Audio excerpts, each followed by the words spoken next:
Ben aujourd'hui, tous ensemble, on va plonger dans les coulisses du monde rural, de l'associatif, de l'entrepreneuriat avec cet ouvrage, qui est en vente d'ailleurs à l'entrée, si vous souhaitez vous en emparer, Folle Sagesse. C'est ton deuxième ouvrage, mon très cher Mehdi, je te passe le micro.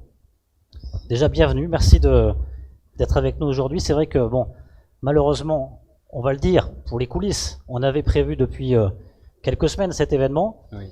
Et puis il y a eu un autre événement tragique, celui du tremblement de terre. On va en parler avec toi dans un instant. Mais pour toi d'abord, quelle est ton émotion de sortir un ouvrage sur le monde rural qui est à la peine aujourd'hui avec ce séisme qui a maintenant un mois? En fait, il y en a plein et je pense qu'aujourd'hui, c'est la première fois depuis 4 mois et demi que je prends un peu de temps pour réaliser qu'il y a un bouquin qui est sorti.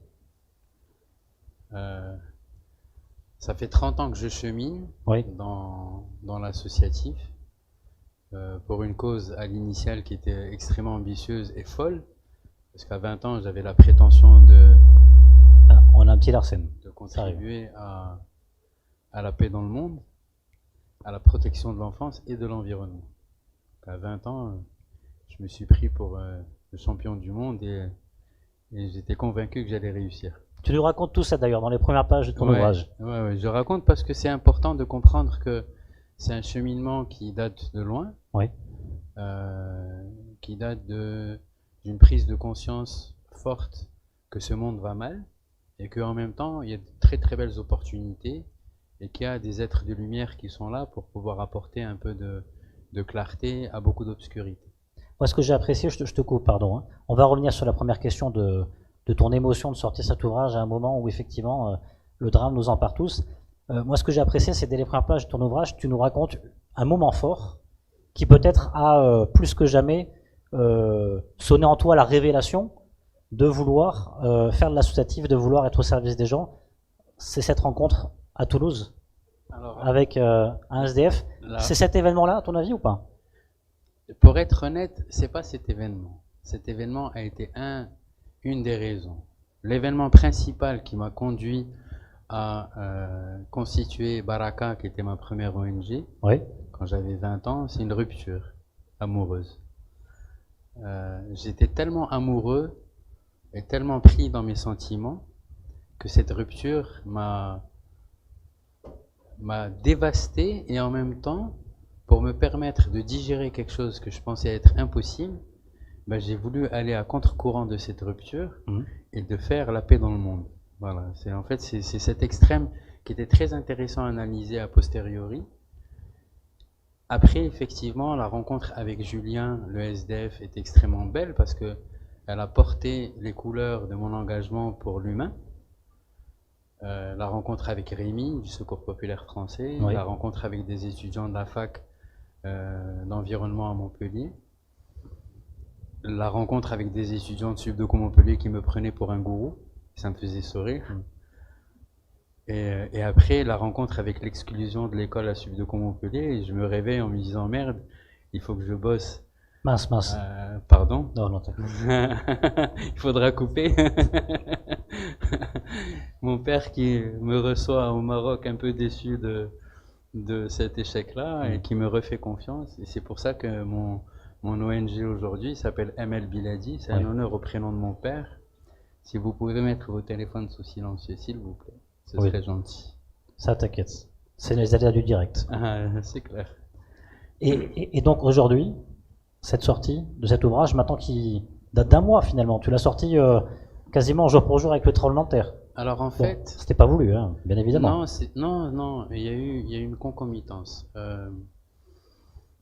J'ai passé 3 années très difficiles après le Covid, parce que avant Covid, on était parti en 2020, on a constitué ML Biladi pour monter un projet d'accompagnement au développement de village qui était relativement ambitieux dans la province de Ben Grir, pour accompagner le développement de 80 villages sur 7 ans pour un budget de 250 millions de dirhams. Et j'avais présenté ce projet-là en sachant qu'avant j'étais conseiller de gouverneur, J'ai appris des choses intéressantes sur les gouverneurs, hein, des choses sympas et des choses moins sympas. Mais bon, et que tu partages. Hein. Je vais pas m'attarder. Je partage pas beaucoup dans mon livre. Oui, mais un peu. Un petit peu. Il y a des clins d'œil. Covid arrive et le projet qui meurt. Et pour moi, c'était la mort de 30 ans presque d'engagement. Ça a été très très dur. Et ça a été ma 7e dépression. Parce que je suis quelqu'un de profondément hypersensible. Après 2023, c'est annoncé avec de belles choses, et notamment un certain nombre de messages qui me montraient que le projet de Amel Biladi, l'espoir de mon pays, était de retour. Et j'ai décidé de relancer un des axes du projet, qui est celui de l'Académie rurale d'excellence, qui est une entreprise solidaire, qui intervient sur 5 axes d'activité, 5 secteurs d'activité dans le monde rural et montagneux. L'agriculture écologique, la construction écologique, le tourisme durable, l'artisanat et la valorisation des produits du terroir.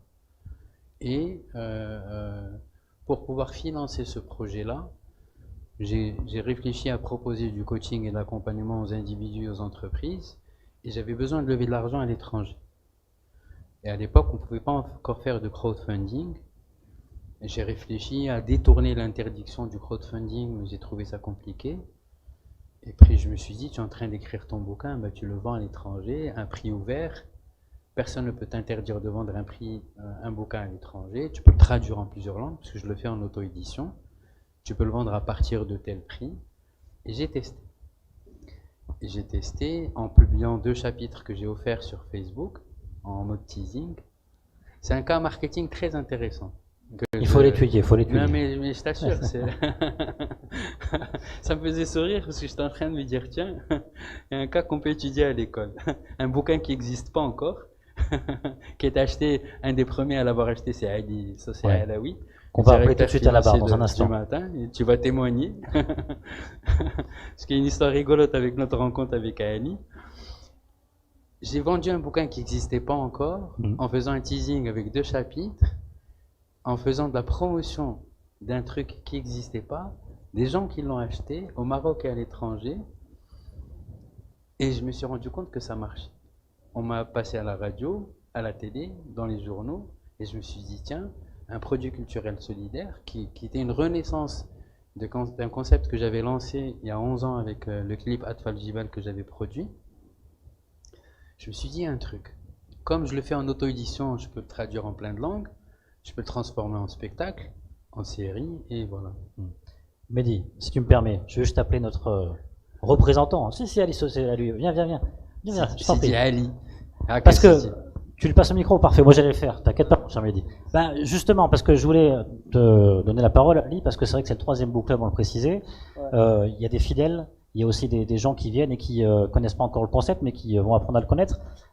Ali, c'est vrai qu'on s'est dit, il y a quelques semaines de cela, quand on a organisé ce book club, on en fait un avec Mehdi. Déjà, c'était programmé, puis en plus, on en fait un spécial séisme, parce que c'est vrai qu'on peut parler aussi de comment reconstruire, et on va en parler tout à l'heure avec Mehdi. Pour toi, ce book club, il a une saveur particulière? Effectivement. Alors, bonsoir tout le monde. En fait, l'idée de ce book club est intervenue bien avant le séisme. J'avais effectivement vu le post de Mehdi. Ce qui m'a le plus interpellé, c'est cette notion de livre solidaire.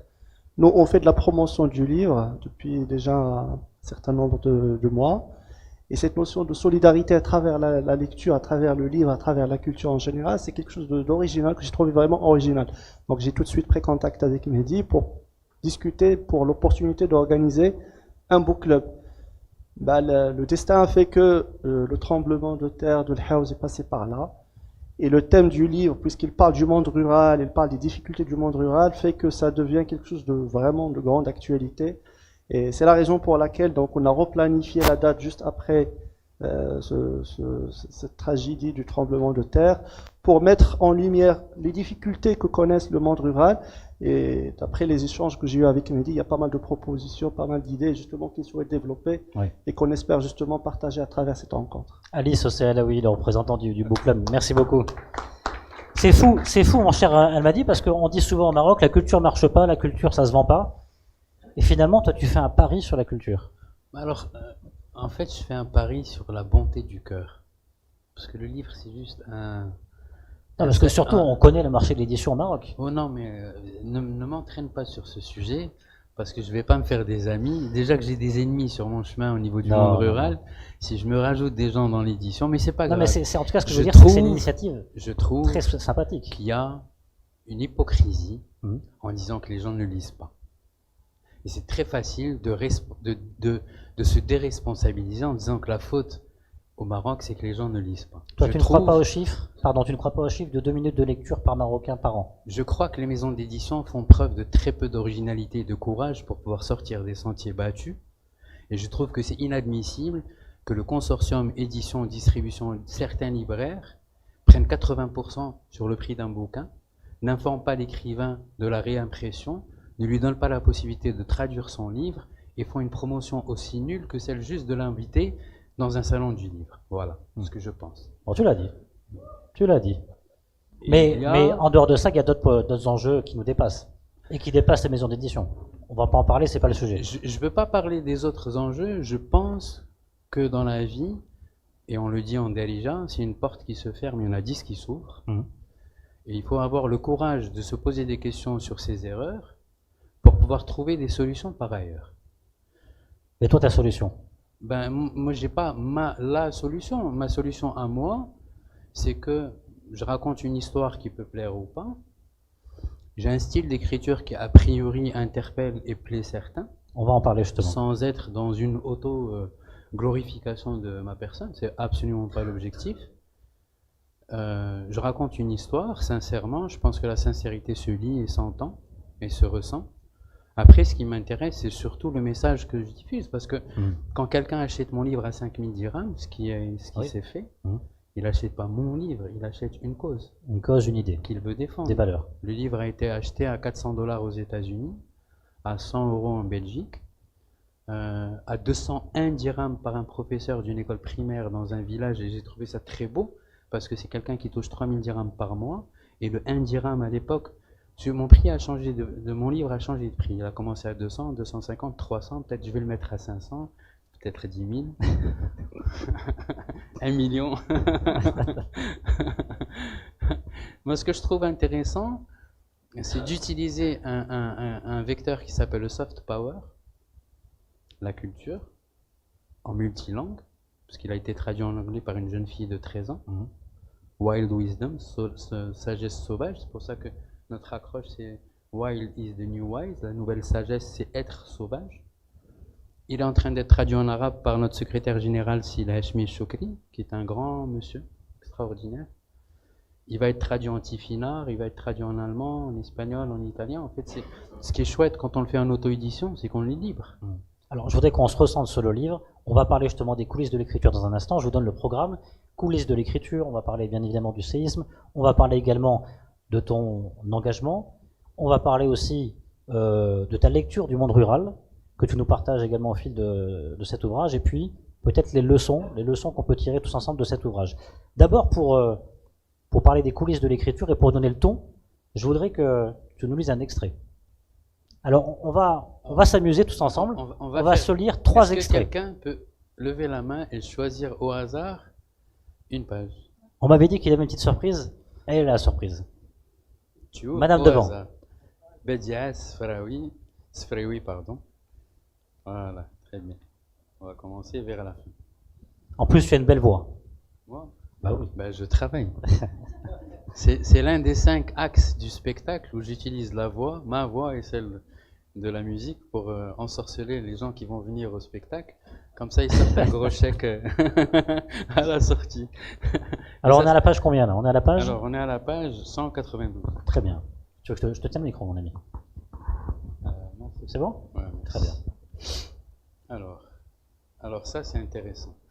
Tu as choisi un passage que j'ai appelé un nouveau départ, et qui est une des grandes leçons que j'ai reçues pendant 3 ans, après Covid, où j'ai fait ma 7e dépression, mon 2e divorce, un retour forcé chez mes parents, un travail pendant 9 mois dans un centre d'appel en étant payé moins que mon premier salaire il y a 25 ans, quelques cadeaux,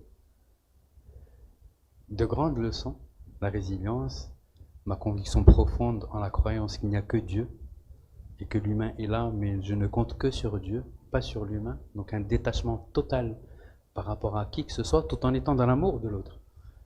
Pas fermé, mais c'est juste que en arabe on dit c'est-à-dire que si tu prends en considération dans ton cœur et dans ton engagement qu'il n'y a que Dieu, il est là pour toi. Donc là, on est à ce moment-là. Donc on est à ce moment-là et j'ai pu goûter à l'importance du bon voisinage après avoir été échaudé par le comportement de mon premier voisin de casque qui, malgré les sourires, les rires, les échanges spirituels que nous avions pu avoir, a très rapidement montré sa véritable nature et rejoint une énergie tellement loin de mes aspirations en ayant une attitude et un comportement aussi détestables qu'enrichissants pour moi, en prenant un malin plaisir à dire du mal des gens derrière leur dos, entre autres. C'est qui ce personnage? C'est un personnage de centre d'appel où j'étais au plus bas de l'échelle du centre d'appel. D'accord, donc là c'était une mauvaise expérience. C'était enrichissant, c'était très dur pour moi. 2 ans avant, j'avais vendu un séminaire à 200 000 dirhams en 3 jours pour faire une approche appréciative dans un territoire. J'étais en mesure de pouvoir vendre une journée d'intervention à 15-20 000 dirhams. Et je tombe à un salaire de 8 000 net pour travailler 8 heures par jour en mode forcené. Et j'ai accepté ça parce que je me devais de contribuer à la pension de ma fille. Sa maman, Allah yatkara bkhair, était depuis 2 ans et demi en train de payer. Moi, je n'avais pas pu contribuer. Donc, il fallait que, 1, je contribue, et que 2, je me réveille tous les matins, en sortant de certaines torpeurs. Mais c'était pas évident parce que il y avait beaucoup de gens. Il y a un exercice de vérité, Mehdi. Qui étaient... Écoute, finalement, quand on sort de cet ouvrage, enfin toi l'auteur, quand tu sors de l'écriture de cet ouvrage-là, qui a été finalement aussi un exercice de vérité, tu en sors comment? Bah déjà, ça a été un cadeau pour moi parce que ça a été une catharsis. J'ai pu extérioriser beaucoup d'émotions. J'ai fait un exercice qui est très dur et en même temps extrêmement enrichissant, c'est de faire un backup de toute ma vie et de m'arrêter à tous les moments et de me réconcilier avec chaque moment. Et ça, dans le développement personnel ou dans un suivi psychologique ou psychiatrique des fois, c'est extrêmement important parce qu'on apprend à se réconcilier avec des émotions. Quand on vit quelque chose de difficile, la souffrance qu'on ressent, en fait, c'est la résultante de toutes les souffrances qui n'ont pas été guéries auparavant, qui se manifestent.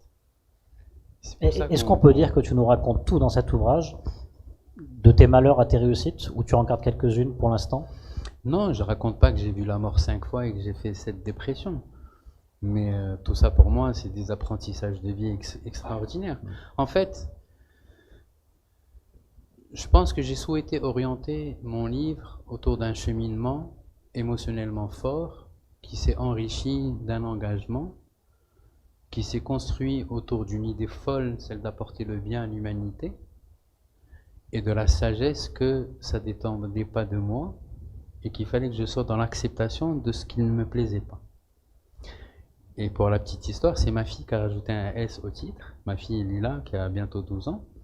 Je vais montrer le titre qu'on avait conçu avec une amie, Kautar Bouchrin, qui a été exceptionnelle en nous aidant à concevoir le site internet du livre, la couverture.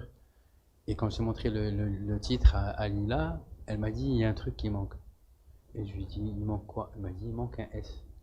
Et je la regarde et je lui dis, toi, t'es futé et t'as sacrément raison. C'est excellent comme idée. Tu connais bien ton père. Je parlais surtout de folle. Sagesse, j'ai pas la prétention de. Les folles sagesses. Mais Mehdi, je voudrais qu'on peut-être plonge avec toi dans le monde rural. Qu'est-ce que tu retiens dans cet ouvrage sur tes 20 ans, 25 ans de vie active au niveau de l'associatif et l'entrepreneuriat solidaire, peut-être comme plus... je ne veux pas parler de réussite. Libre et choisi. Comme plus beau souvenir. Ça peut être n'importe quoi. Un geste. Une photo qui devient une image. Mon plus beau souvenir, ou un des plus beaux souvenirs, parce que j'en ai beaucoup. J'ai la chance, depuis 12 ans, tous les jours, de vivre des choses exceptionnelles. Et c'est quelque chose qui est destiné à tout un chacun, si tout un chacun vit l'engagement dans son cœur au service d'une cause aussi noble que celle de servir son Créateur. Et je parle spirituellement, virgule religieusement pour ceux qui peuvent l'entendre, mais je parle déjà sur le volet spirituel, c'est-à-dire ancrer son chemin dans quelque chose qui nous dépasse, qui va au-delà de nos propres attentes, de notre ego. Un petit exemple, j'ai rencontré une Belge hier soir et ce matin, très tôt. J'étais à Mdir, dans une montagne en face d'une plage. J'ai passé la nuit dans un gîte qui appartient à un ancien colonel de l'armée de l'air qui était pilote en intervention rapide dans la guerre du Sahara pendant 30 ans. Donc rien que ça, pour moi, c'est un chapitre d'un nouveau bouquin. Et ce qui était extraordinaire, c'est qu'en arrivant le soir, il me dit il y a 2 Belges qui sont devant la montagne. Et moi, Belge, ça m'intéresse parce qu'on est en train de préparer des choses avec la Belgique. Je discute avec elles en anglais parce qu'elles étaient côté flamand. Et ce matin, après ma prière de Fajr, j'étais comme ça, j'ai fait mes lectures, et elle vient et elle me dit alors raconte-moi ton association. Donc je trouvais ça magnifique, le cadeau que ce soit elle qui revienne vers moi. Et elle n'est pas du tout dans la religion, mais elle est dans la spiritualité. Et c'était très beau parce qu'on était exactement, ou presque exactement, en phase. Et ça pour moi c'est le genre de cadeau que j'ai la chance de vivre. Mais ce qui est très sympa dans l'ouvrage, c'est que tu nous racontes finalement les différents chemins que tu as dû mener. Parfois tu as bataillé, et c'est normal, c'est logique, pour pouvoir mener à bien tes différentes actions.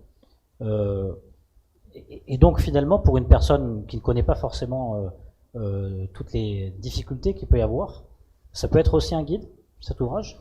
Alors ce qui est intéressant dans l'ouvrage, et c'est un cadeau qui m'a été offert par Kautar Bouachirine et Leila Mamou, qui est une grande dame, qui aujourd'hui dirige Sofinco à Paris, qui a été président de Wafa Salaf et président de Injaz al-Maghreb, et que j'ai la chance d'avoir comme conseil financier pour l'Académie rurale d'excellence. Elle a fait un exercice amusant en été. Elle m'a dit avant de m'engager dans quoi que ce soit avec toi, il faut que je lise ton livre. Et quand elle a lu mon livre, elle m'a dit il faudrait que tu divises ton livre entre quelques moments avec un apprentissage pour les gens. Et donc j'ai intitulé ces 3 moments, parce que j'en ai choisi 3, oui. Ce que j'en garde, avec une citation. Tu en as une que tu veux nous partager? Ouais. Celle-ci? Alors elles sont en noir, on va montrer peut-être. Alors dans le livre, vers la fin, vous avez 3 passages comme ça. Vous voyez? Vers 80% de la fin, 90% et 100%. Tu veux que je lise pour changer? Librity. Waha. J'aime bien m'amuser aussi. Marhaba.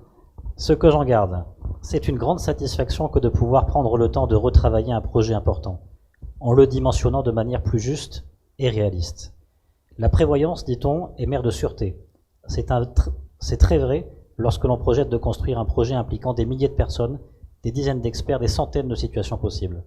Apprendre à concrétiser un projet à taille humaine en le finançant soi-même pour attirer des investisseurs vaut tout l'or du monde. Ceux qui seront intéressés de le dupliquer avec toi se presseront devant ta porte parce que tu auras fait preuve d'exemplarité. Ouais. Ça te résume bien ça, je te vois ému. Non, en fait, c'est ce qui s'est passé cet été. J'ai parlé avec 2 personnes, Nasser Ktani qui est un ami, un mentor, un grand frère, qui sait me recadrer quand j'exagère, j'allais dire un terme un peu plus cru. Ancien patron de Microsoft. Ancien patron de Maroc. Microsoft, consultant international, très belle carrière. Un monsieur d'un profond humanisme. Et Hamid Bouchiri, qui a été nommé à 2 reprises par Sa Majesté le Roi dans 2 commissions importantes, celle du modèle développement et celle de l'enseignement supérieur. Nasser m'a reconseillé sur les choix que je devais faire pour cette première année de l'Académie rurale d'excellence. Et Hamid m'a dit ne va pas chercher de bailleur de fonds maintenant.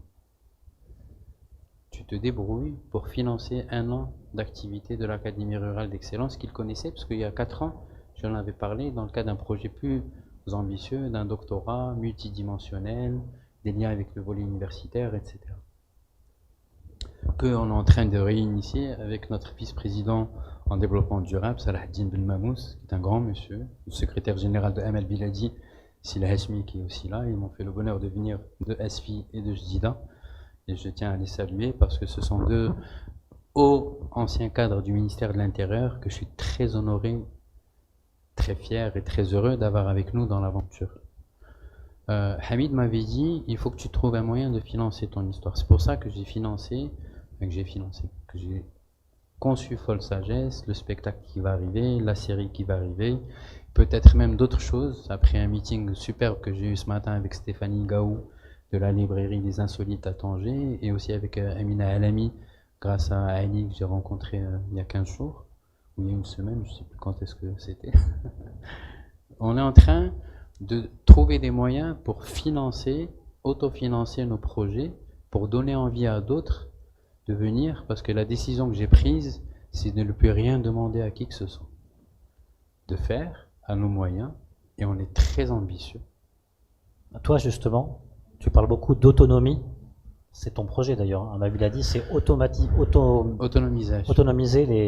les personnes des villages eux-mêmes à travers justement le projet Mabil a dit. Là, aujourd'hui, il y a une nouvelle page qui va s'ouvrir dans la région d'Al Haouz. Est-ce que ça passe notamment la reconstruction ou le nouveau développement de cette région par des projets où le maître mot, c'est l'autonomie? Alors, aujourd'hui, ils ne sont pas encore dans cette réflexion. Bien sûr, ça viendra plus tard. Non, mais ça a été, on peut poser les jalons maintenant? Ça a été, dans la vision de Sa Majesté le Roi, ça a été, je crois, impulsé au niveau de l'agence LADA, l'agence du Haut Atlas. Maintenant, je vais essayer de faire une rétrospective pour que les gens comprennent de quoi on parle. Haouz, province de Haouz, Chichawa, Teroudant, Bougmez, Ouarzazat. D'accord? Il y a déjà 5 provinces qui ont été touchées. On n'a parlé que de Haouz. Déjà, la quasi-totalité des gens sont allés à Haouz, envahi les routes, ont donné des denrées qui ont péri. Il y a eu des morts sur les routes. Il y a eu des routes qui n'étaient pas viables pour pouvoir recevoir tous ces gens-là. Bref, il y a eu beaucoup de bêtises. Mais ça, c'est un autre sujet. Je pense, alors aussi, ce qu'il faut savoir, c'est qu'il y a entre 5 et 7 000 douars qui ont été impactés par le séisme. Il y a 100 000 douars au Maroc. Il y a plus de 10 millions à 11 millions d'habitants qui vivent dans les douars au Maroc. C'est-à-dire que pendant que les gens s'inquiétaient à raison de ce qui s'est passé à cause du tremblement de terre, il y a 100 000 villages qui observent ce qui se passe. Pendant que les gens se posent des questions de qu'est-ce qu'on doit faire pour ces villages-là, c'est 50 000 foyers qui ont été dévastés, donc au minimum 250 à 300 000 personnes, potentiellement 50 000 criminels si on ne les aide pas à gérer leur trauma, et qui vont commencer à se manifester dans les 3-4 mois, 50 000 criminels potentiels qui descendent dans les villes, c'est 1 million de l'autre côté. Je ne veux pas alarmer, mais ça fait 12 ans que je m'évertue, avec beaucoup de difficultés, à sensibiliser notre pays sur il faut impérativement promouvoir ce monde rural. Parce qu'on a la chance d'avoir un Maroc extrêmement riche, extrêmement diversifié, avec un potentiel exceptionnel dans ce Maroc rural, qui, au-delà de tout ça, nourrit le Maroc et donne à boire au Maroc. Ça n'est absolument pas acceptable qu'on pollue les nappes phréatiques des montagnes, qui sont le château d'eau du Maroc. Il y a des choses très graves qui se passent et personne ne bouge le moindre petit doigt. Et sur l'autonomie? J'y arrive. 100 000 villages, aujourd'hui, il y a une approche scientifique qui te montre clairement que si tu travailles 8 à 10% d'une population, il y a un effet d'émulation qui va se faire sur le reste. Donc déjà, à ma petite personne, pour recadrer l'histoire, quand j'ai fait ma première aventure humanitaire dans un village qui s'appelle Enfgou il y a 11 ans, j'étais tellement heurté émotionnellement par ce que j'ai vécu que j'ai décidé, après ma prière de Fajr, je me suis mis devant une montagne, j'ai pleuré et sans faire attention, j'ai juré. Et je me suis engagé pour Dieu à travers le Maroc rural.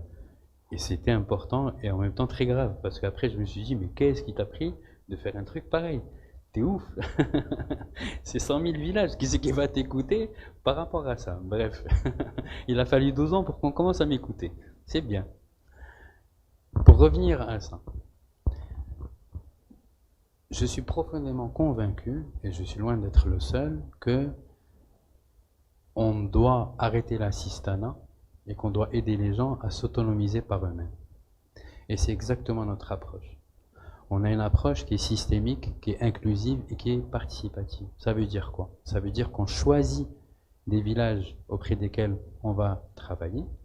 en fonction de critères de prédisposition qui ont été faits après un passage que j'ai eu la chance de vivre dans une école d'ingénieurs à Casablanca, l'école centrale pour ne pas la nommer. J'ai travaillé pendant près de 2 ans dans un projet de recherche avec un certain nombre de personnes à mi-temps. Ça m'a permis de comprendre qu'il fallait modéliser un village qui a réussi, pourquoi il a réussi, et ensuite essayer de dupliquer un. Et c'est en dupliquant un que Amel Biladi est né. J'ai aussi eu la chance de rencontrer Sila Hashmi à Berkane, où il était secrétaire général de la province de Berkane, 41 ans de carrière au ministère de l'Intérieur, une intégrité, une probité rare, très rare, et surtout un amour du développement rural. Et de comprendre la nécessité de collaborer étroitement avec l'administration territoriale d'une province. Pourquoi? Parce que le gouverneur d'une province, c'est le patron de la province, représentant de Sa Majesté. Il est patron de toutes les délégations provinciales.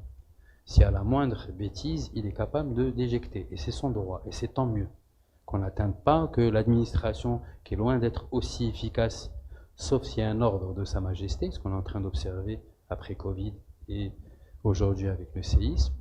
Donc le gouverneur a une influence. Quand il voit arriver des gens comme nous, qui n'avons pas de prosélytisme religieux et qui n'avons pas d'agenda électoral ou politique, ils sont contents parce qu'on apporte des expertises et on les soulage. Il faut savoir que ces gens-là travaillent 24 heures sur 24, 7 sur 7, et qui peuvent intervenir à 3 heures du matin pour un meurtre dans un village. Les gens ne savent pas ça. C'est au quotidien, travail au quotidien. Mais c'est au quotidien, le séisme, on a des agents d'autorité qui ont travaillé sans relâche pendant 3 semaines, certains n'ont pas dormi pendant plus d'1 semaine. Les gens ne savent pas qu'on a des gens dans ce pays qui nous protègent, et qui nous protègent bien. Donc, travailler avec ces gens-là est essentiel. Donc, quand nous on arrive dans un territoire, on montre patte blanche, en allant voir l'autorité du territoire, et c'est quelque chose que je fais avec Sila Hashmi, on va voir les gouverneurs, on dit voilà, on a ce projet-là. Volet économique, Académie rurale d'excellence, volet social, Ahmed Biladi. Volet social, soulager les problèmes, comme ça les gens travaillent avec nous de manière plus efficace, plus productive. Ils sont contents. C'est ce qu'on a initié dans le Nord, dans 3 provinces, 3 gouverneurs différents, 3 égos différents, 3 compétitions différentes. Je parle avec un franc-parler qui aujourd'hui arrive à un certain niveau de l'autorité. J'ai absolument aucun problème pour dire ce que je pense. Et 3 villages différents, 3 communes différentes, 3 partis politiques différents. On est récupéré par personne. Parce que le monde de requins qui existe dans notre pays, a fortiori dans un monde rural, comme partout, dans les villages, on peut changer de parti d'une année électorale à une autre, comme si on changeait de chemise. Bon, je pense qu'ils changent de chemise plus régulièrement. Il est assez rigolo. Donc notre approche, c'est choisir des villages, prédisposés à changer, prédisposés à investir, prédisposés à avoir de l'entrepreneuriat féminin dans le village et prédisposés à avoir une présence féminine dans l'association de développement du village, sinon on ne travaille pas. Rapide question avant peut-être un deuxième ouvrage. Tu en es où aujourd'hui? Tout doucement, ça avance? Alors le Nord, on a été très bien accueillis par 2 provinces sur 3. Et je pense que la 3e vont revenir parce que il y a eu un faux pas de la part des autorités de la 3e, mais je crois qu'ils ont compris qu'il ne fallait pas s'amuser à faire ce genre de choses. On a choisi les 3 premiers villages, et l'histoire, c'est que 3 villages première année, 6 villages deuxième année, 12 villages troisième année, etc. Donc il y a un système de parrainage qu'on met en place. Et puis il y a le séisme qui est venu, qui a un peu chamboulé tout ça. Amel Biladi ne devait intervenir que vers février-mars. Donc on a dû en accélérer, faire un transfert administratif de Ben Guerir à Casablanca. On a dû renouveler le bureau parce que pendant 3 ans d'inactivité, les dates ont changé, donc on a dû renouveler le bureau. C'était pas plus mal parce qu'on a un bureau exceptionnel aujourd'hui. Une femme trésorière qui est juste admirable par rapport à son parcours, qui est aussi trésorière d'une association qui est connue qui s'appelle Pour le sourire de Reda, Zine Baoukacha pour la nommer. Salahdine Ben Mamous qui est vice-président du développement durable, Sila Hashmi qui est secrétaire général, et Sana Louali qui est vice-présidente chargée de l'entrepreneuriat inclusif et de l'employabilité, qui a fait un passage au ministère de l'Intérieur, inspecteur des impôts, 7 ans à la Bird. Donc on a une très très belle équipe. Des fois je me dis, mais est-ce qu'ils s'en foutent de me prendre comme président ou est-ce que, je sais pas, moi ça me fait sourire. Et on a, au niveau de l'Académie rurale d'excellence, une vingtaine d'experts aujourd'hui, brillants, chacun dans les 5 domaines et au niveau transverse. Et on est en train de monter des commissions, notamment santé médicale, où on a une dame qui est l'une des 3 chirurgiennes prénatales, qui est présidente de la commission médicale santé, avec un psychiatre, psychanalyste exceptionnel qui s'appelle Jalil Bennani, que je vois demain pour officialiser son entrée. Et on a beaucoup de chance parce qu'on attire les gens, je pense, par notre sincérité et surtout par le fait que nous, ce qu'on veut faire, c'est fédérer. On n'a pas la prétention de maîtriser quoi que ce soit. On a une approche qui est intelligente, on a un souhait qui est de partager et on est très ferme sur comment on va le faire. Mehdi, tu sais ce que je vois? Je vois beaucoup de questions fusées. J'en vois quelques-unes, hein, je les entends. Peut-être que... Oui, dis-moi. Juste parler du séisme. Oui. Aujourd'hui, on a choisi 7 villages. Sur 7000. C'est rien, hein, c'est 1 million. On n'a absolument pas d'ambition macro. Par contre, on a une ambition d'exemplarité. On a 4 axes. Le premier, c'est distribuer des dons qui arrivent notamment de France. Et on a, alhamdoulilah, aujourd'hui un premier semi-remorque qui est sur la route, qu'on a pu faire sortir de la douane grâce à l'intervention de Sila Hachmi, de l'entraide nationale, de la douane, qui ont été exceptionnelles. D'où ton excursion au nord ces derniers jours, c'est ça? C'était l'un des points. Dimanche soir, lundi matin, j'étais à Tangemed, après avoir discuté pendant 2 semaines, 3 semaines avec plusieurs administrations, l'aménagement du territoire, l'entraide nationale, le secrétaire général du gouvernement, les douanes, je ne sais plus combien d'administrations, les fondations, Mohamed V pour la solidarité notamment. Donc Tanger, c'était pour ça. Ça, c'est la première étape. Deuxième étape, on est en train de monter un soutien psychologique pour les 7 villages, mais aussi pour d'autres qui seraient intéressés. Et une de mes fiertés, c'est d'avoir réussi à avoir l'Association internationale des valeurs humaines et Art of Living, l'art de vivre, où ils ont inventé une technique de respiration spéciale guerre, inondation, séisme. Il faut un pilote avec nous. Et on est en train de voir comment aider aussi et soulager les forces de l'ordre, les agents d'autorité, les gens de la fondation, parce que c'est des gens qui, eux aussi, ont pris le séisme en plein dans la figure, en étant H24 dans les émotions, dans les corps qui sortent des décombres, dans. Et ça, les gens ne le voient pas. Moi, j'ai passé juste 4 jours là-bas, intense. J'ai tenu dans mes bras un monsieur qui avait perdu sa femme et son enfant. Si j'avais pas une foi, une conviction profonde et 2 heures de sport tous les matins, je serais dans mon lit complètement dévasté. Et ça, c'est rien ce que j'ai vécu. Alors, démultiplie ça par 7000 villages, 250 000 personnes. Bien sûr. Donc, ce qu'on a décidé de faire en 3e étape, c'est une reconstruction provisoire. Et on a rejoint un comité qui s'appelle Nous venons de terre avec l'architecte Elie Moyal, qui a fait un concept superbe qui s'appelle la Nouella, qui est une cabane avec des débris récupérés, renforcée avec du chanvre industriel et qu'on est en train maintenant de déployer avec un des 7 villages ou une équipe qui se forme. Et mon rêve, parce que je suis un fou et j'aime ma folie, c'est une folle sagesse. Ouais, non mais là c'est folle plus que folle.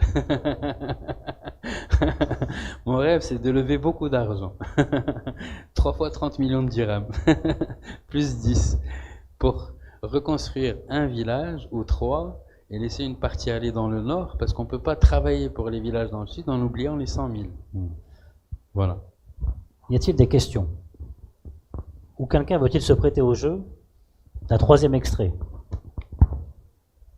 Question? 3e extrait? Question. 3e extrait, question? Question. Bonjour madame. Bonjour tout le monde. Écoutez, merci beaucoup pour cet exposé de tout ce que vous avez fait qui est très encourageant parce que moi-même je suis dans l'associatif et je trouve ça merveilleux ce que vous avez fait. Alors ma question c'est d'ordre pratique par rapport à la reconstruction. Il a été décidé, l'État en fait, ou je dirais le roi a décidé d'aider à la reconstruction. Je n'ai pas vu quelque chose de très clair par rapport à ça, comment ça va être fait. Est-ce que la reconstruction va demander aux architectes, aux ingénieurs, c'est ce qui, normalement, c'est ce qui a été dit, mais est-ce que ça va être fait de la même manière partout? Et comment vous allez décider du choix du village que vous allez reconstruire,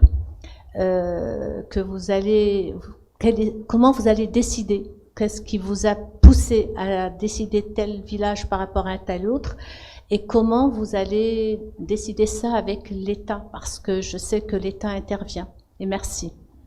Mehdi. Il y a plusieurs questions, je vais essayer d'y répondre de manière multidimensionnelle, à mon habitude.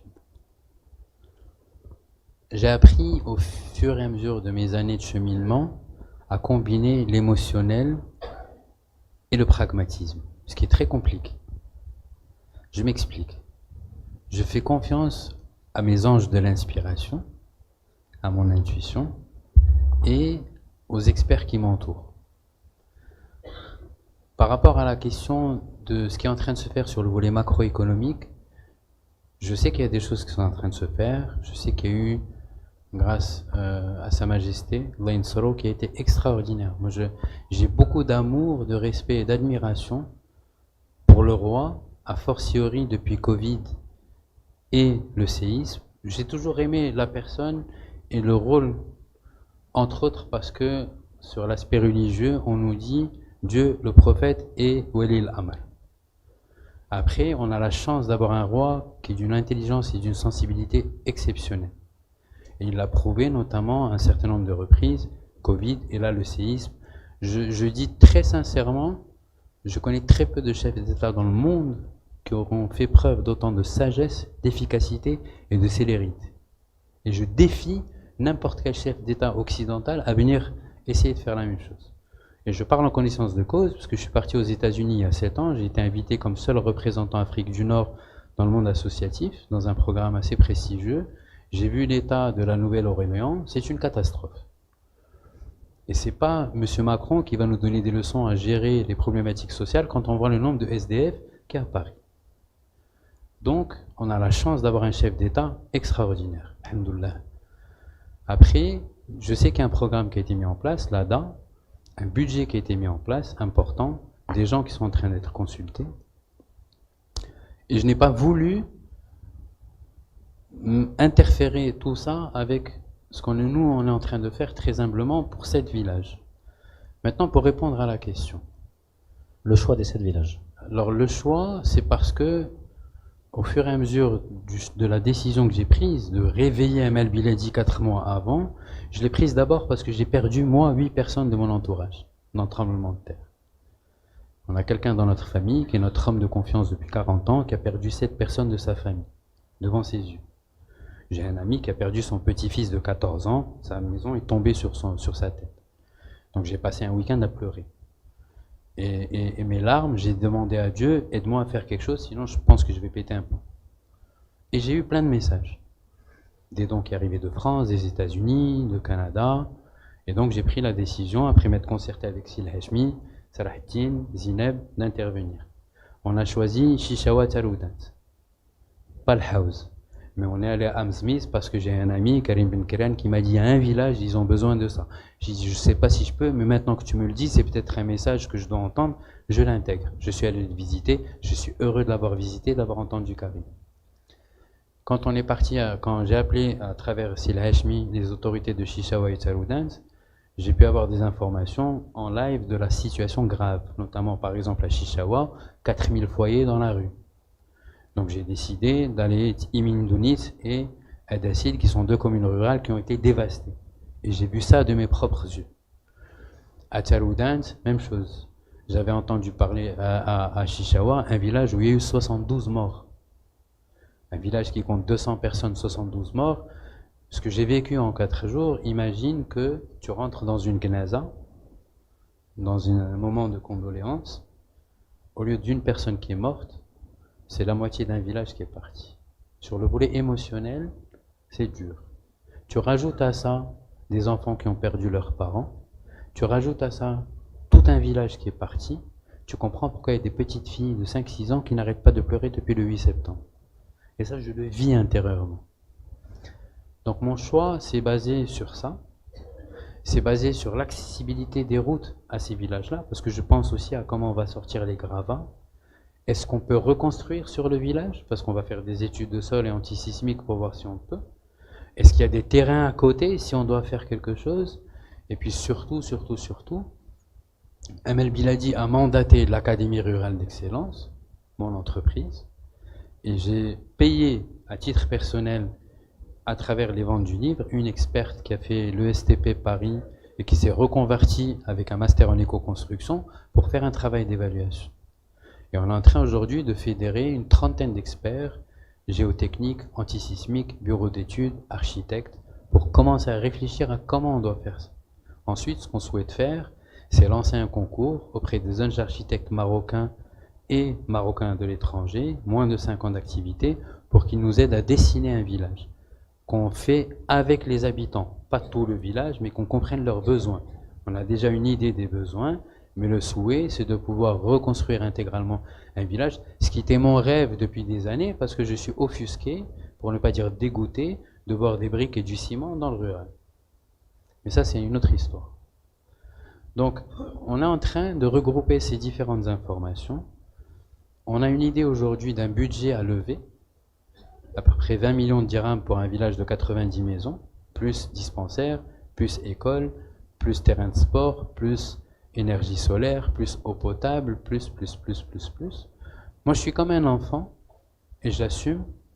Je souhaite que les enfants qui ont perdu leurs parents vivent dans un endroit qui va leur dire, tu sais, finalement, il y a des choses belles qui vont arriver pour toi. Et je n'ai absolument pas l'ambition d'aller au-delà de ça. À la rigueur, si on arrive à financer 3 villages, je serai heureux parce que derrière la reconstruction, on consacre un budget pour des taxes, parce que j'ai compris qu'il fallait qu'on paye des taxes, sauf si on est exempté. Ça, c'est une aberration, mais bon, on va le provisionner. Et on a un montant important de 5 millions de dirhams pour lancer le développement du village. Parce que mon souhait, c'est qu'on permette à ce village d'être reconstruit, mais surtout de revivre, renaître. Donc, on est en train de combiner toutes ces informations-là. On est en train d'attendre, bien évidemment, ce qui est en train de se faire par l'ADA. Vu, alhamdoulilah, le chemin qu'on a pris aujourd'hui, où on a un lien assez étroit avec la Fondation Mohamed V pour la solidarité, un lien qui est en train de naître avec d'autres institutions importantes, des conventions de partenariat avec 2 ou 3 administrations qui sont en train d'être préparées, peut-être que ce qu'on va faire sur un village va interpeller. Mais je n'ai pas d'autre ambition. Parce qu'il y a 7000 villages, parce qu'il y a des gens bien, et il y a beaucoup de vautours. En tout cas, tu as un projet qui fait rêver. Oui, et puis après, on a le Qui se Nord construit, qu'on veut travailler. Oui. Moi, j'ai choisi le Nord pour plein de raisons. J'y étais aujourd'hui, j'étais heureux de pouvoir me retrouver là-bas. D'autres questions? Oui. Bonsoir. Merci. Bonsoir, c'est Mme Djilil. Ce qui m'a impressionné dans votre parcours, c'est que votre carrière a connu des hauts et des bas. Mais tu as gravi la montagne ensuite. Entre-temps, vous vous êtes fixé comme objectif d'aider les autres, de donner votre temps, d'aider le monde rural. Des gens comme vous sont rares. C'est vraiment, je suis impressionné par cette approche de vie et merci. Un commentaire. Et pourquoi cette orientation vers le social j'attendais la question. et de consacrer son temps aux autres?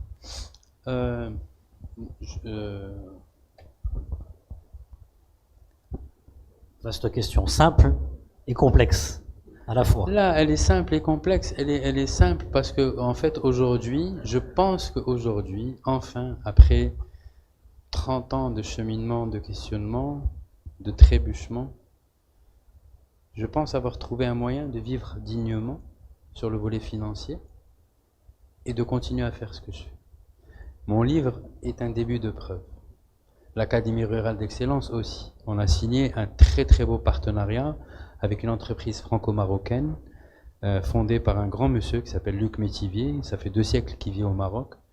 Et c'est une entreprise qui a fabriqué, qui a conçu un panneau solaire avec des capteurs d'humidité et qui peut produire 1 à 2 litres d'eau potable par jour. Magnifique, je t'avais interrogé il n'y a pas très longtemps à la radio. C'est juste quelque chose d'extraordinaire et je suis comblé d'avoir la carte entre guillemets pour le représenter sur le marché marocain. il a aussi décidé de signer un partenariat avec Amel Biladi et il a signé un partenariat avec l'Académie rurale d'excellence. Donc peut-être que dans 3 mois ou dans 3 ans, je serai très riche et qu'on ne parlera pas de la même manière. Maintenant, comme je n'ai pas d'argent dans mon cœur, une grande partie de mon argent qui va financer Amel Biladi. Et c'est l'objectif depuis des années. C'est trouver des projets générateurs de revenus pour que notre ONG soit aussi autonome et indépendante financièrement que possible, pour n'être récupérée par personne. Mais, pardon, Mehdi, peut-être que je vais compléter la question en te disant franchement, quand on lit... Mais j'ai pas fini. Vas-y. Arrête de m'interrompre avant que alors, alors, on chauffe, enregistre là. Ce que je voulais dire, c'est que quand on prend conscience du cadeau que représente le fait d'être un canal transmetteur du bienfait de Dieu ou de la générosité, il n'y a pas plus belle satisfaction à vivre. On atteint un niveau de détachement, de contentement et de gratitude qui est tellement bon et tellement beau que ça vaut tout l'or du monde. Il fallait te laisser finir. Il fallait que tu me laisses finir. Non mais, en fait, ce que je voulais dire, c'est que finalement, tout au long de cet ouvrage, on voit que des fois, il y a des doutes, mais que tu persévères. Comment à chaque fois tu te dis, je vais relever la montagne, je vais la grimper à nouveau? Je pense que... J'avais une petite phrase, mais... Je pense que le fait d'avoir juré, m'être engagé solennellement devant Dieu, pour Dieu, parce que Dieu, il a besoin de personne.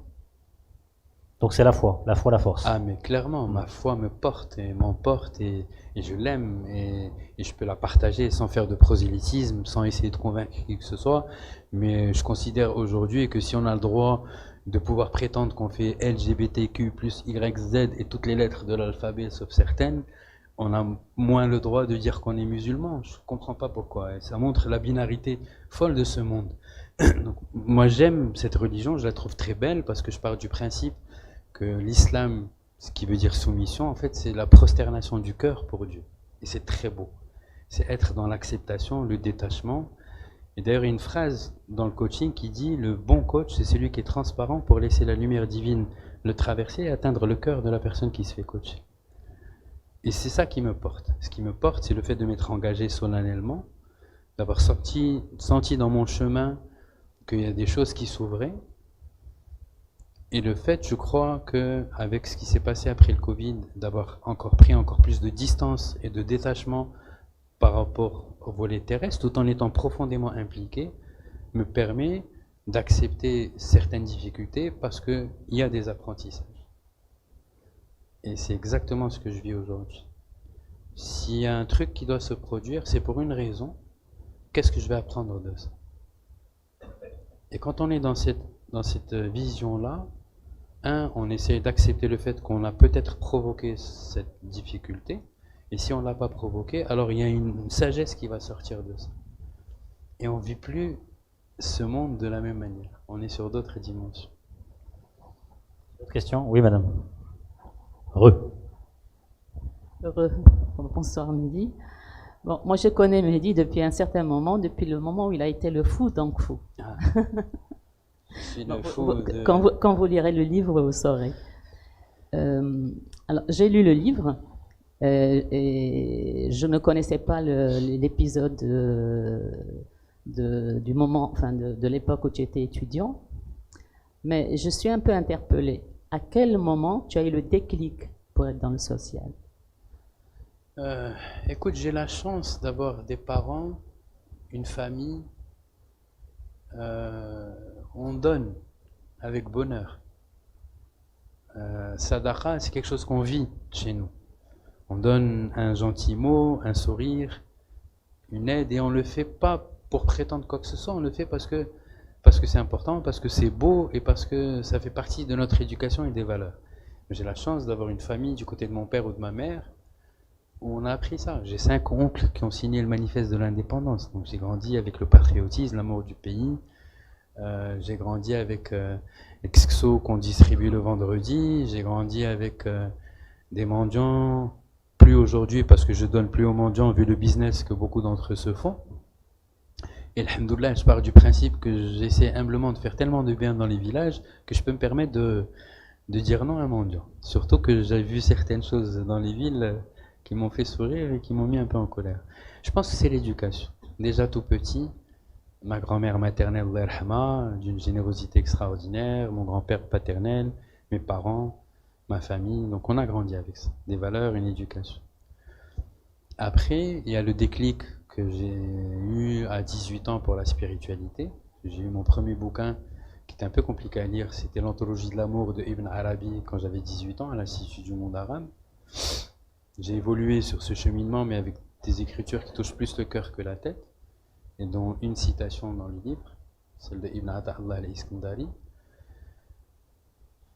Et le déclic de Baraka, le déclic d'un documentaire que j'ai vu à Montréal, le déclic d'une rupture sentimentale que j'ai eu besoin d'oublier en m'engageant dans quelque chose de tellement noble et tellement fort et tellement important que j'allais oublier la détresse sentimentale que j'avais ressentie à ce moment-là, qui m'a accompagné dans mon chemin, parce que sur 7 dépressions, j'en ai fait 3 à cause d'épisodes amoureux malheureux. Mais finalement, c'était quelque chose d'inné qui était en toi. C'était quelque chose de porté par la famille, qui t'a été inculqué et qui était aussi inné en toi et que tu as réveillé? Très certainement. Je ne sais pas pourquoi on a besoin d'essayer de chercher une raison à quelque chose. Ce qui est important, c'est que aujourd'hui, c'est une mission que je porte avec beaucoup d'humilité, mais je la porte et elle m'emporte, et Dieu sait qu'elle ouvre des portes. C'est pas mal ça, hein? En Ça, live. ça. Une autre question? Est-ce qu'on part sur un troisième et dernier extrait pour faire la clôture, mon cher ami? Avec plaisir. Moi, j'apprécie beaucoup la jolie énergie qui règne ce soir. Quel extrait Elle me fait beaucoup de bien. tu voudrais nous faire partager pour terminer la séance? Ça, c'est l'exercice délicat auquel je te prête pour ce beau club. Non, il n'y a rien de délicat. C'est un livre que j'ai écrit. Le deuxième est en train d'être écrit dans mon cœur et ma tête. Et le premier chapitre du deuxième, c'est vendredi 8 septembre 2023, 22h. Ma fille qui vient me voir apeurée, papa, le sol tremble. Et elle était avec moi ce soir-là. Et rien qu'en y pensant, j'ai la chair de poule parce que je revis tout ce week-end et je revis un mois où je n'ai pas dormi plus de 4 heures par nuit depuis un mois.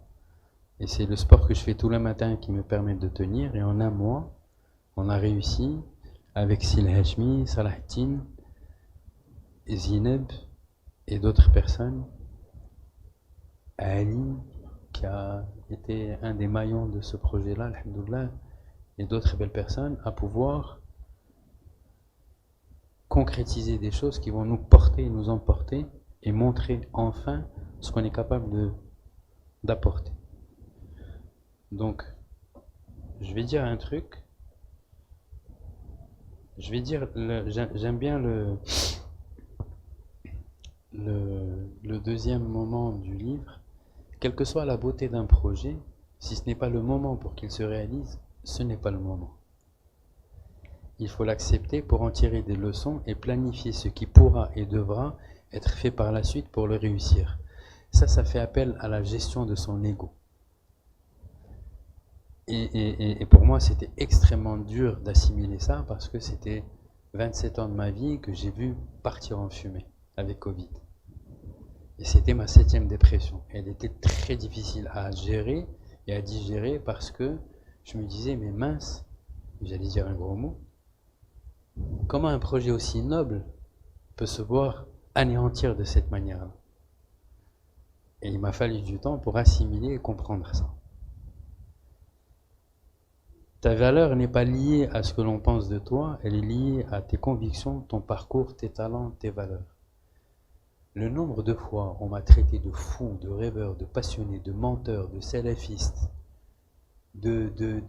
c'est arrivé à très haut niveau. J'ai été menacé, j'ai été diffamé, j'ai été moqué, j'ai provoqué. Et il y a très souvent un très joli passage d'un poème de Kipling, c'est: quand tu peux supporter d'entendre tes paroles travesties par des gueux pour exciter des sots, tu serais un homme, mon fils. De temps en temps sur Facebook, je le postais. Et je souriais parce que je disais à certains, mais les mecs, vous avez rien compris. Ou alors je m'énervais et je publiais ça. C'est un très très beau poème. L'humilité, la résilience, la foi sont essentielles pour nous aider à dépasser des épreuves difficiles. Un deuil, un échec, un abandon. Il faut se rappeler que nous ne sommes jamais seuls et qu'après l'épreuve vient la libération. J'ai eu, pendant les 9 mois où j'étais dans le centre d'appel, une ayah du Coran, un passage du Coran magnifique, c'est « Wala taqnatu min rahmatillah » ne désespérez pas de la miséricorde divine. Et c'est quelque chose qui est venu taper à mon cœur tous les jours, pendant 9 mois. Et j'étais arrivé à un moment où je me disais, mon Dieu, permets-moi de vivre ça en le regardant, et non plus en le vivant, parce que c'était dur. Et en même temps, en l'entendant et en le ressentant dans mon cœur, ça m'a permis de relativiser un peu l'extrême difficulté de ce moment-là pour moi. Parce que faire preuve de résilience, d'acceptation, d'éclater son ego quand tu es entouré d'un certain nombre de personnes qui sont loin d'être à ton niveau intellectuel, émotionnel et spirituel, et je dis ça sans jugement, c'est une observation, hein. Beaucoup de méchanceté, beaucoup de médisance, beaucoup, et quelques lumières. Mon manager à l'époque, sa responsable, une directrice RSE. J'ai eu la chance de rencontrer de belles personnes là-bas. J'ai eu la chance de recevoir un très beau cadeau un jour. J'ai pu animer un week-end un atelier team building qui m'a été proposé à 5000 dirhams pour 2 heures dans un hôtel 5 étoiles, pris en charge complètement. Je lui ai dit, bon, Dieu même, il m'a dit, voilà ce que tu vaux. Mais c'est très dur. Donc il faut mettre de la distance par rapport à tout ça. Et je pense que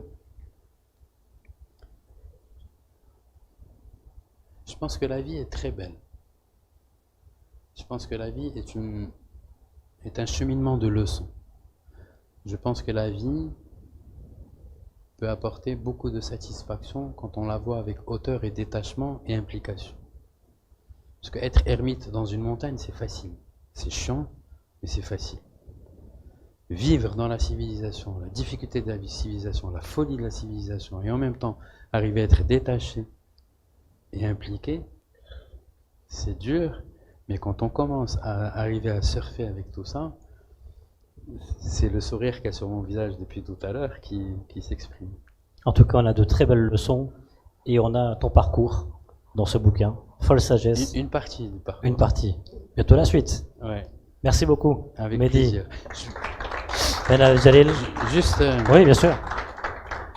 Juste un petit mot. Dans quelques jours, le 9 novembre, grâce à des dames exceptionnelles qui sont représentées entre autres ce soir par celles qui sont là, on va organiser un événement à l'ISKE avec Inner Wheel, qui sont de grandes et belles dames qui ont été séduites par l'approche et le projet de reconstruction d'un village. On va présenter Folle Sagesse, on va convaincre des gens fortunés de mettre un peu plus que le prix du bouquin.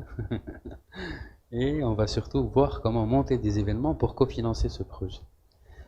Quand on a réfléchi à 30 millions de dirhams pour un village, en fait, il ne faut pas voir un gros chiffre, il faut voir un village divisé en plein de compartiments. Par exemple, une maison qui peut être financée par 30, 40 ou 50 personnes.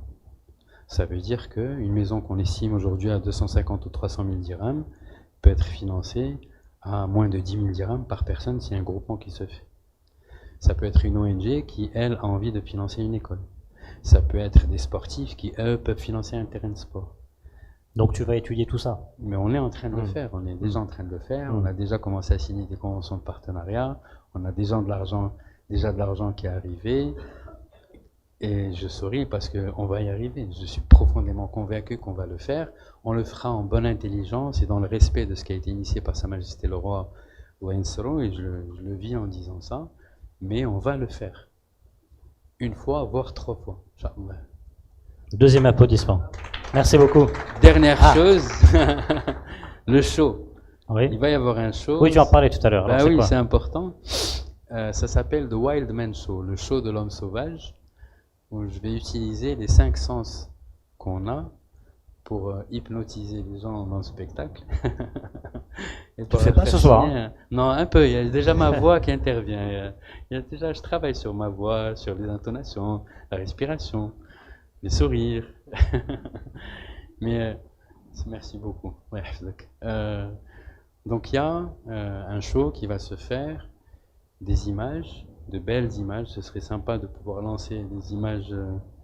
La petite vidéo, on va la relancer. Il va y avoir du son, ma voix, de la musique. Je choisis 7 passages qui sont liés à 7 morceaux de musique avec des émotions différentes. Il va y avoir un exercice de rire au début, parce que c'est quelque chose que j'aime faire. Il va y avoir un exercice de gestion de stress rapide pour apprendre aux gens une technique pour se libérer de certaines émotions. Il va y avoir un moment de souvenir hypnotique où je vais fermer les yeux de tout le monde en disant « Rappelez-vous d'un beau moment que vous avez vécu, qu'est-ce que vous voyez, qu'est-ce que vous entendez, qu'est-ce que vous sentez ?» pour pouvoir faire. Il va y avoir des produits du terroir qui vont être goûtés et il va y avoir des choses qui vont être touchées. Halal, bien sûr. C'est prévu pour quand? Tu as une date déjà? Une partie de ça, le 9 novembre à l'ISKE. On est en train de voir des prestataires qui vont pouvoir nous aider. Un autre événement qui va se faire à Rabat. Il y a des jeunes magnifiques qui vont nous aider à faire ça. J'espère, d'ici décembre, trouver une belle salle, 400, 500, 600 personnes. J'ai envie de me confronter à cette difficulté-là et de faire un truc hyper pro. Parce qu'on prévoit l'année prochaine d'aller à l'étranger, en Europe, en Amérique du Nord, faire ça, français, anglais, peut-être arabe si j'arrive, et tourner livre, tourner spectacle, et on va préparer une série. En fait, on veut lever autant d'argent que possible à travers le volet culturel solidaire, en le déclinant. Moi, ça me fait beaucoup de bien parce que ça me permet d'évacuer beaucoup de stress et des émotions que je vis sur le terrain, et avec les autorités, l'administration et tout le tralala. Et puis, bon, si ça peut me permettre de finir ma vie tranquillement et de gâter ma fille, ben voilà. Ça fait win-win. Voilà. Merci beaucoup. Merci à vous. Et j'en profite pour vous annoncer le prochain book club. Ce sera mardi prochain à l'hôtel Sofitel. On va recevoir Tahar Benjeloun sur son ouvrage Le dictionnaire amoureux du Maroc. Merci à tous. Bonne soirée. Pause café pour prolonger la discussion entre nous, bien évidemment avec El Mehdi.